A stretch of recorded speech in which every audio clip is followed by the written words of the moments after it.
時光好快又一年，我祝福天下所有偉大嘅父母親身體健康，子女孝順。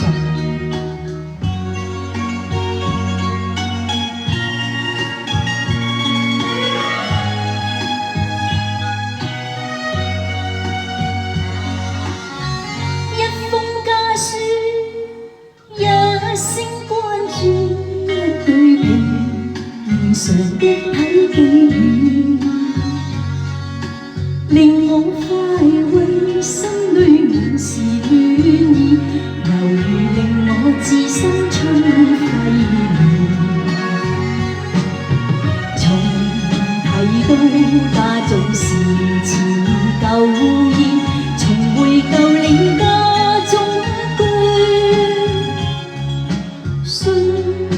中寫到家鄉的雨，滴滴細雨壞時，問我有否記過舊燕子，家鄉的細雨。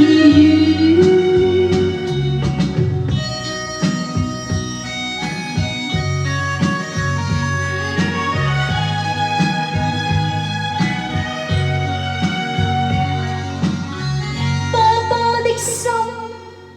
媽媽的耳，充滿慈而長的關注，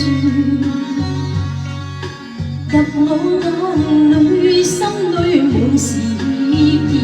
繁忙鬧市看不到喜歡的你，也忘記我看流浪夜苦杯，童謠漫唱一家歡喜，母親的笑深深記，望着這信裏自說，念到故鄉兩老原似燕子，家鄉飛去。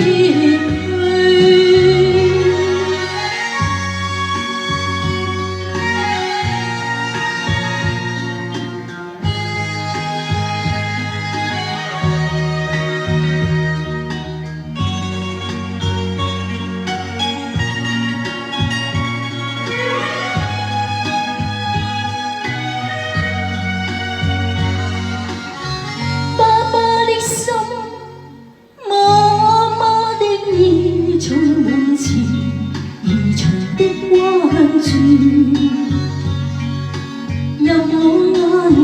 裏，心裏滿是意，繁忙鬧市看不到喜歡的你，